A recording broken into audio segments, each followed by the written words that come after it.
Mzito, welcome to Umkosi Nomagatsheni. I am Umagatsheni. Umkosi wethu today bazala Mzito is about a ex-husband akavuyoka Sicubeni, which is Chef Xolani, guys. Chef Xolani, it seemed like into zakhe ziyahlangana and from judging from what he is posting, it seems like no baby mama wakhe babuyela and they're fixing things. He posted the pregnancy test, a positive pregnancy test. That means no baby mama wakhe, they're expecting another baby, guys. And one thing about indoda echithayo, he'll never stop cheating. Ungamkhipha kulo umbeke kulo, he'll never stop cheating. Guess who's on Mbali Skosana's DMs? Chef Xolani. To Chef Xolani, it's on Mbali Skosana DMs and Ushela Umbali.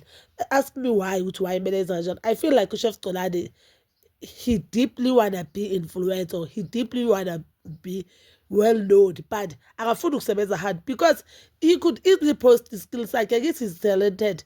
He's a professional chef. Akaposta nje ukudla kwakhe sikuthanda, ukudla kwakhe silike sifollowe. Kanjalo post content. I mean, like, he has a lot of following now because of a relationship abenayo noVuyokazi. And remember, they were trending. Yeah, guess. Now baqhubeka post content yakhe abe right.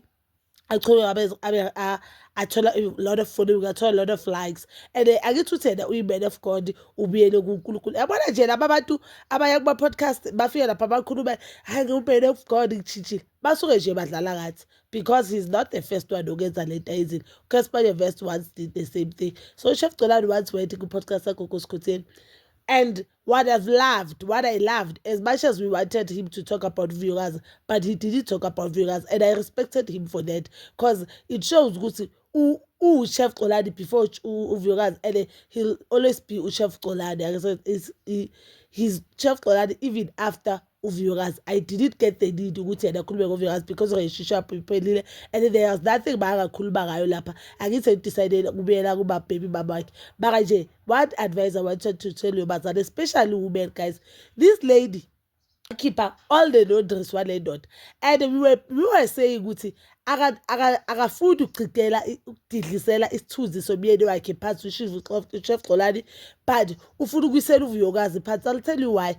You cannot go to the uthi le ndoda ayifuni, le ndoda ikufake ecoletini, le ndoda he even went to a stand ukuthi wena ubhadala ama-flowers ibouquet ezoya ayopropose ngayo ku-girlfriend yakhe, then wena uphinde ubuyele kuleyo ndoda leyo and claim that le ndoda yayithanda. So ufuna ukuthi zonke lezi zinto bekazisho ukuthi uChef bakayenza lokhu, uChef bakayenza lokhu. Why manje angasazikhiphi lezo iy'tori?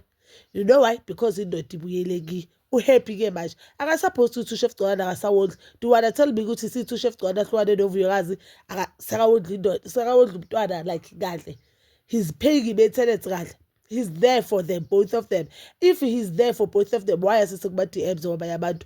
And why alandela like this guy ude target yakhe unabankosikazi awabhekile ukuthi yabona loya your blood. If you look at Umbali, as much as Umbali viewers bagafani cabashi, but Umbali is concerned. I've seen a lot of people, but Papa, we are Papa to me, but I don't feel as if we are Papa.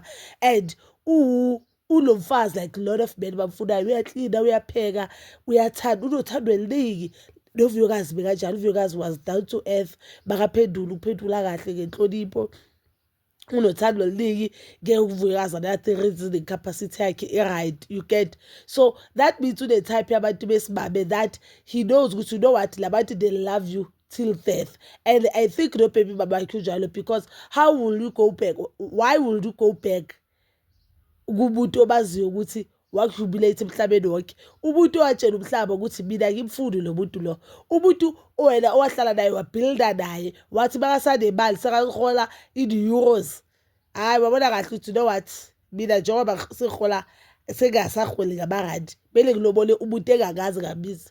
Remember abantu oVuyokazi they met online, azange ngambone ebusweni, akazi ukuthi whatever pictures uVuyokazi azipostayo iqiniso, akazi akabahake, akazi abe neconversation naye face to face, but he decided to pay lobola for loyo muntu akaceda ukuhlawula ingane yakho, akabhadala ikolote lezi wena kufakwe kuso, then uyabuyela. So I think uyabazi ukuthi belalanda abantu abanjani and ushaya ngqo. I'm so glad Umbali Skosana exposed her. Do not wanna lie. And Umbali Skosana, you know that she's not the first influencer or exposer landlord.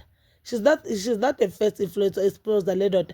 But I know with even now, the baby mama won't respond. But if ubali sikhosana kuthiwe bekaku-relationship no-chef Xolani, the baby mama will be exposing. Because phela that time hayi bekabashushu isigaca bekaskip isigaca uyaskip now uthulile akasakhiphi ukuthi hayi vele unjalo what worst part you are expecting baby number 2 uchubekile wayepregnant le ndoda beyishadile last year phela into kaVuyokazi no-chef Xolani sidakudala ku-last year. And not last year sizothi hayi into zabo January last year just last year lo muntu bekashada umunye umfazi this year wena so pregnant is giving ngakunika konke kwami ukuthi uhlale nami. But ke i-decision yakhe umdala usisi the time thina simkhulumela besimela as a woman and we thought we in pain. But mina I've been saying ukuthi ugela ke expose le ndoda kahle expose uVuyokazi for dating trash. And if I said if she really wanted to tip uVuyokazi why thatha indaba zaVuyokazi azimukise kuma bloggers, because if ivele uzotshela mina indaba zaVuyokazi I do not have any business with uVuyokazi ngizosifaka la mina ngenza imali la. So but if you wanna tip uVuyokazi why not ukuthi uye kuVuyokazi DM uthi uVuyokazi yabo lapho bezwenza sense ukuthi I've tried DMing this lady akangiphenduli so ngicela nimkhuze nayo into so.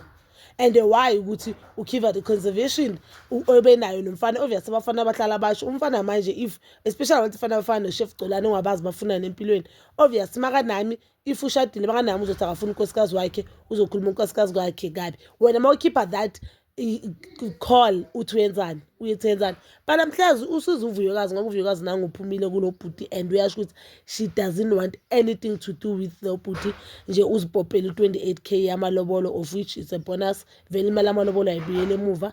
And the two nangu uVuyokazi uyachubeka ibhizinisi la grower nomzimba wakhe ulungisa umzimba wakhe. You can see ukuthi the girl is making a lot of money. So so that is all for now. Please don't forget to like, subscribe, share and hit that notification button. Nginithanda ukuya nokubuya.